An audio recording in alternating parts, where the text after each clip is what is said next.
கிறிஸ்துவுக்குள் மிகவும் பிரியமான தெய்வ பிள்ளைகளை, பரலோகமான நிகழ்ச்சியின் மூலம் உங்களை சந்திப்பதில் என் இருதயம் கர்த்தருக்குள் மிகுந்த மகிழ்ச்சி அடைகிறது.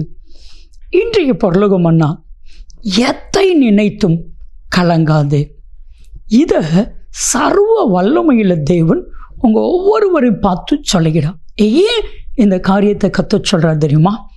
நம்மளுடைய வாழ்க்கையில் நம்முடைய நினைவுகள் தான் நம்மளை கலங்க பண்ணுகிறது. சில பேர் கடந்ததை நினைத்து கலங்குவாங்க, சில பேர் நடக்கிற காரியங்களை நினைச்சு கலங்குவாங்க, இன்னும் ஒரு சிலர் இருக்காங்க நடக்க போகிற காரியங்களை நினைத்து கலங்குவாங்க. இந்த 3 காலத்துலேயும் ஒன்று காமன் நினைவு.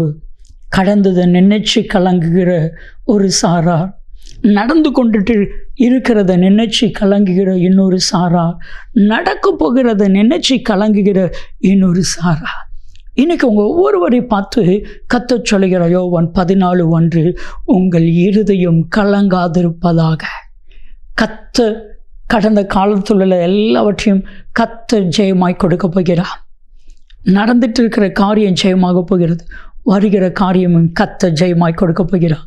எதை குறித்தும் கலங்க வேண்டாம்.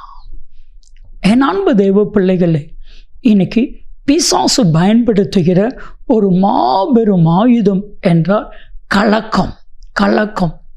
ஏதாவது ஒரு பிரச்சனையை கொடுப்பான், அப்போ நம்ம இருதயம் கலங்கும். ஏதாவது ஒரு பிரச்சனை வரும், நம்முடைய குடும்பமே கலங்கும். அதில் பிசாசுக்கு மிகுந்த ஒரு சந்தோஷம். நீங்கள் கலங்கி தவிக்கிறதுல பிசாசுக்கு ஒரு பெரிய சந்தோஷம். நல்லா கவனிச்சுக்கோங்க. என்ன காரியத்திலையும் கலங்காத படிக்கு கர்த்தரை சார்ந்து கொள்ளுங்க. உங்களை பார்த்து நீங்கள் சொல்லுங்க, ஜெயசிலா நீ கலங்காதுன்னு சொல்லி பாருங்க.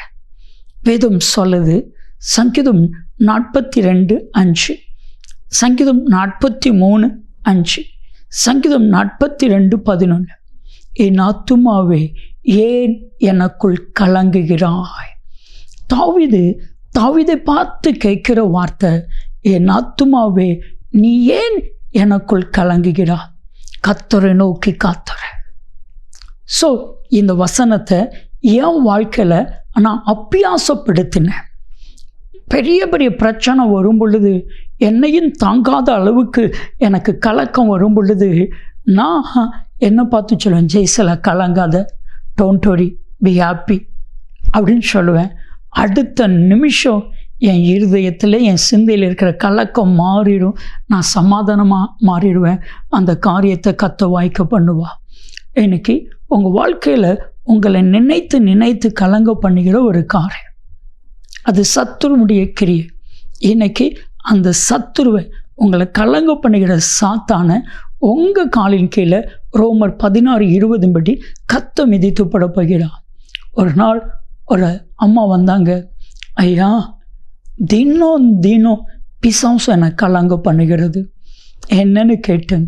ஐயா நைட்டு வரும் பொழுதெல்லாம் என் இருதயம் கலங்கும். ஏன்னா ஒவ்வொரு நாளும், ஒரு நாள் பாம்பு என்னை துரத்துவதை போல சொப்பனம் வரும், ஒரு நாள் மாடு என்னை துரத்துவதை போல சொப்பனம் வரும், ஒரு நாள் யானை துரத்துவதை போல சொப்பனம் வரும். ஒவ்வொரு நாளும் பயந்து கலங்கி எந்திரிப்பேங்கய்யா. நான் ஜெபிக்கும் பொழுது அந்த அம்மாவுக்குள்ளே இருந்த ஒரு பொல்லாத அசுத்தாவி அந்த அம்மாவை விட்டு அப்படியே வெளியேறியது. அதற்கப்புறம் சொல்கிறாங்க, இப்போ தாங்கய்யா நான் நிம்மதியாக தூங்குறேன், எதை குறித்து நான் கவலைப்படுறதில்லை, கலங்குகிறதில்லை. ஏன்னா கத்த பார்த்து கொள்ளுவா. ஏன் நீங்கள் கலங்கணும்?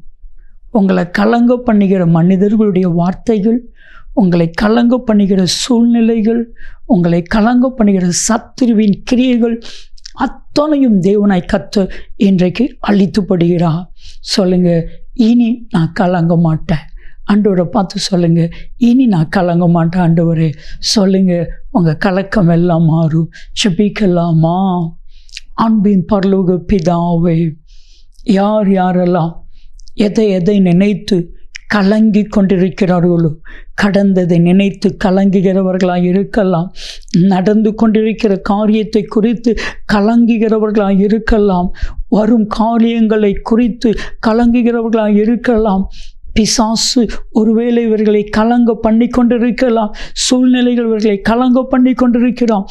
இனி இவர்கள் கலங்காதபடிக்கு என் தேவன் பெரிய காரியங்களை செய்யும். இயேசு கிறிஸ்துவின் நாமத்தில் ஜெபிக்கிறோம் ஜீவனுள்ள பிதாவே, ஆமென், ஆமென். எத்தை நினைத்தும் கலங்காது, நன்மையும் கிருபையும் ஆசீர்வாதங்களும் நிச்சயமாய் உங்களை தொடரும்.